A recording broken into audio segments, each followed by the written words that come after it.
Assalamualaikum, Sampurasun, Tepangkeun, my name is Jiki from Underland, Sagaranten City. Di video kali ini bukan video tentang musik, tapi saya akan mereview salah satu tokoh wayang golek. Tapi sebelumnya perlu digarisbawahi, kalau saya bukan sosok seorang dalang, saya bukan ahli sejarah, saya hanya penikmat dan pecinta wayang golek. Jadi mohon maaf apabila ada kekurangan kata atau kelebihan kata, mohon dimaafkan.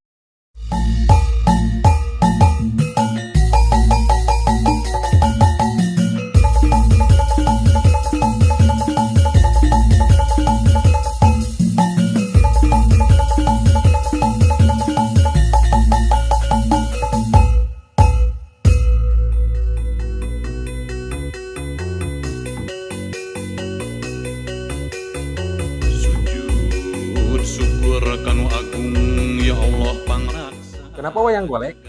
Karena wayang golek adalah salah satu kesenian Indonesia, khususnya Jawa Barat, yaitu tanah kelahiran saya. Di Indonesia tidak hanya wayang golek saja, ada wayang kulit, wayang orang atau wayang wong, dan mungkin banyak jenis wayang-wayang yang lainnya. Para leluhur dan wali songo pada zaman dahulu kala menyebarkan agama Islam di Nusantara, yaitu melalui media wayang. Saya kecil dan dibesarkan di lingkungan berkesenian dan dipengaruhi oleh dua sosok. Yang pertama ada bapak saya, Bapak Amin Sukarmin. Bapak saya adalah seorang pensiunan dari PNS. Di samping itu pas remaja, bapak saya mahir membuat kesenian calung. Calung buatan bapak saya laku dijual ke sekolahan-sekolahan yang ada di Kecamatan Sagaranten. Di samping membuat calung, bapak saya juga sesekali suka membuat wayang golek. Karena pas saya waktu kecil ingin sekali memiliki wayang golek, lalu bapak saya membuat wayang golek. Walaupun tidak seahli para ahli pembuat wayang golek, tapi wayang golek buatan bapak saya menurut saya itu bagus. Dan di samping berkesenian tradisional, bapak saya juga dulunya suka bermain musik modern, salah satunya band. Bahkan pas waktu mudanya bapak saya sering pentas dangdut. Lalu sosok yang kedua ada paman saya, Mang Wawan Ruswandi. Beliau sama seorang PNS dan memiliki hobi kurang lebihnya sama seperti ayah saya.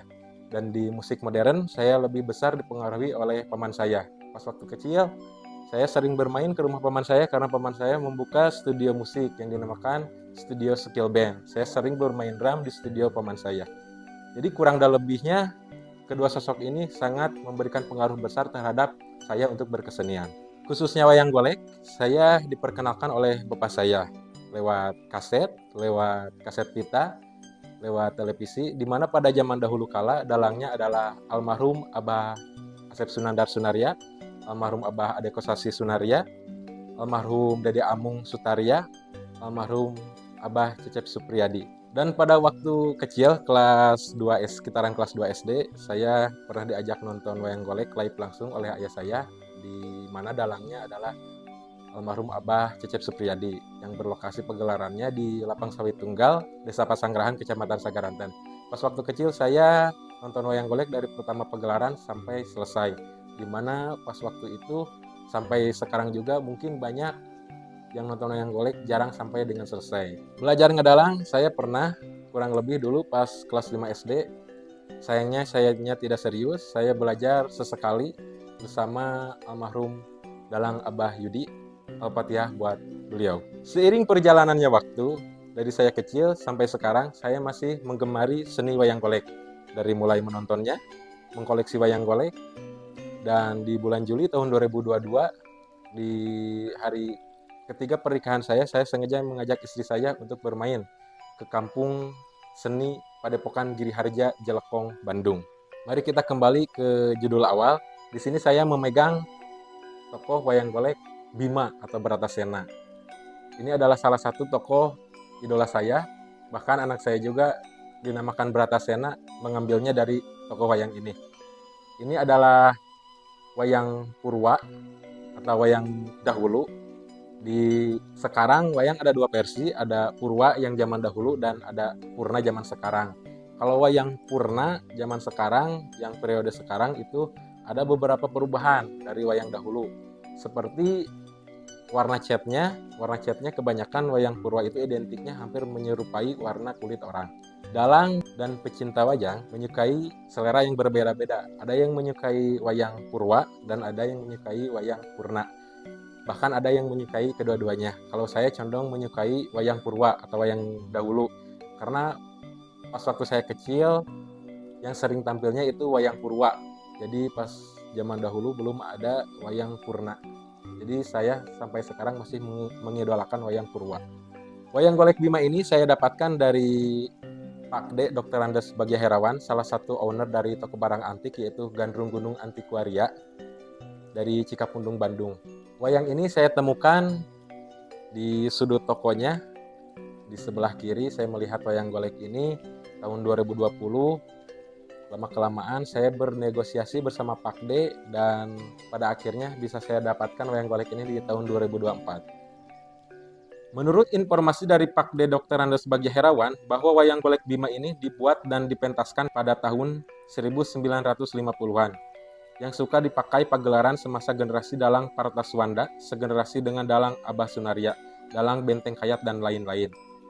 Tokoh Bima ini merupakan wayang buhun, kerutan Cibiruan, sebagai cikal bakal wayang golek di Jawa Barat. Tinggi wayang 61 cm, bentuk ukir manggis matangnya masih sangat sederhana tapi artistik. Ini dia salah satu pakem yang selalu ada di wayang golek Bima, yaitu ciri khasnya senjatanya yang dinamakan kuku pancanaka. Lalu di atas kepalanya ini ada ukiran, kalau gak salah namanya itu siki asem kalau gak salah. Dan ciri khas dari Bima yaitu dari Bima Purwa, yaitu badannya dililiti oleh ular atau naga. Ini naganya yang dinamakan naga liman. Menurut informasi dari Bapak Dalang Mumun dari Sumedang, bahwa wayang tokoh Bima ini bekas dalang Dede Hamjah dari Kuningan. Wayang Bima ini merupakan wayang kuno, kebanyakan dikoleksi oleh Museum Wayang. Dan saya lihat di Facebook Bagja Herawan, di postingan tahun 2011, wayang Bima ini sering diikutsertakan dipajang di acara pameran wayang. Bima mempunyai nama-nama lain, salah satunya ada Bratasena, Werkudara, Jagal Bilawa, dan mungkin banyak versi nama-nama lain dari Bima. Bima adalah anak dari Pandu Dewanata dan ibunya bernama Dewi Kunti. Pandu Dewanata mempunyai 5 anak. Yang pertama ada Yudhistira, yang kedua ada Bima, yang ketiga ada Arjuna, dan yang keempat dan kelima ada Nakula dan Sadewa. Di Pandawa 5, Bima mempunyai ciri khas yang lebih nyentrik dari yang lain, yaitu dari bobotnya lebih besar, lalu dari ukirannya di Pandawa 5, Bima dililiti oleh naganya dan mempunyai ukiran senjatanya yaitu kuku pancanaka. Jadi di Pandawa 5, Bima lebih nyentrik daripada saudara-saudaranya yang lain. Bima mempunyai karakter tegas, kasar dalam berbicara, berwibawa, tapi hatinya lembut dan melindungi rakyatnya. Dan di sini ada naga liman, jadi ketika Bima berbohong, mulutnya akan dipatuk oleh naganya. Jadi Bima selalu jujur walaupun bicaranya kasar. Bima pada saat dilahirkan keluar dengan bungkusan yang utuh menyeliputi dirinya pas waktu bayi. Mungkin kalau bahasa medis sekarang diselimuti oleh kantong ketuban. Nah, kantong ini keluar dari ibunya Bima, dari Kunti. Lalu kantong ini tidak bisa dihancurkan, bahkan tidak ada pusaka yang mampu untuk menghancurkan kantong yang menyelimuti Bima ini. Kantong ini berhasil dihancurkan oleh seekor gajah yang dinamakan Gajah Sena. Kantongnya diinjak oleh gajah, lalu keluarlah Bima dengan sosok bayi. Dan gajahnya dipukul oleh Bima, padahal Bima waktu itu masih kondisi keadaan bayi, tapi mampu untuk memukul gajah hingga mati. Dan gajah itu menghilang. Maraga Sukma ke tubuh Bima, hingga Bima dijuluki sebagai Gajah Sena dan memiliki kekuatan yang besar seperti gajah. Tapi dalam versi wayang Jawa ada yang mengatakan sebelum gajah itu dipukul sampai mati, itu terjadi tarik-menarik dulu. Bima menarik gading gajahnya hingga gadingnya copot dan gadingnya Maraga Sukma menjadi senjatanya yang dinamakan kuku pancanaka. Selain kuku pancanaka, Bima mempunyai senjata lain, yaitu diantaranya ada Gada Rujak Polo dan ini ada Gelang Chandra Kirana. Ketika gelang ini dipukulkan ke musuh, lalu musuh akan mati.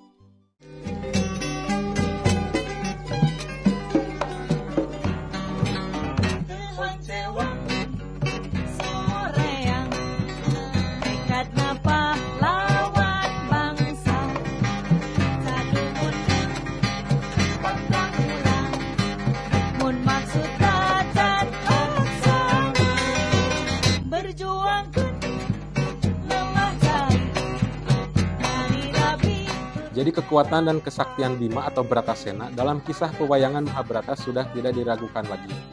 Dalam kisah perang Bratayuda antara negara Amarta yaitu Pandawa melawan negara Astina yaitu Kurawa. Kemenangan pun dimenangkan oleh negara Amarta atau Pandawa. Dan jika dinominasikan paling banyak membunuh lawan atau musuh, Bimalah yang paling banyak menggugurkan pihak Kurawa. Termasuk tokoh sentral Kurawa yang digugurkan oleh Bima diantaranya ada Sangkuni, Dursasana, bahkan Raja Astina digugurkan oleh Bima yaitu Duryudana. Bima sangat berjasa besar kepada negaranya, yaitu negara Amarta. Salah satu hikmah yang bisa ditiru ialah kerja kerasnya yang selalu khusyuk tanpa ragu, tanpa harap ucap terima kasih dari siapapun. Jadi kerja ya kerja, gak usah banyak mikir dan jangan malas-malasan. Bima mempunyai 3 anak. Anak yang pertama yaitu ada Jakatawang atau Antasena. Anak yang kedua ada Antarja, dan anak bungsunya yaitu ada Gatotkaca. Anak Bima ini sangat sakti mandraguna dan di negaranya menjadi benteng pengamanan negara. Di angkatan laut ada Jakatawang, di angkatan darat ada Antarja, dan di angkatan udara ada Gatotkaca. Oke, di next video kita akan bahas mengenai tokoh dari anak-anak Bima Putra. Jika ada waktu, saya akan bahas kenapa negara Astina bisa terjadi perang dengan negara Amarta, yaitu dinamakan Perang Bratayuda. Sekian review tokoh Bima atau Bratasena, kurang dan lebihnya mohon dimaafkan. Pelajaran yang bisa kita petik dari kisah pewayangan adalah, wayang adalah tontonan yang menjadi tuntunan. Wayang adalah bayangan, kisah dan ceritanya tentang kehidupan sehari-hari masyarakat. Segala karakter baik dan buruknya ada. Hikmahnya dari kisah pewayangan bisa kita petik yang baiknya dan membuang yang buruknya. Menurut saya kesenian wayang golek adalah kesenian yang komplit. Karena banyak melibatkan banyak orang, yaitu melibatkan perajin wayang golek, karena wayang golek dibuat, diukir, dan melibatkan yang mengecat wayang golek, dan juga melibatkan yang membuat busana wayang golek. Dan di pagelaran juga itu melibatkan dalang, melibatkan nayaga yang memainkan gamelannya, melibatkan sinden. Jadi di kesenian wayang golek itu kesenian komplit.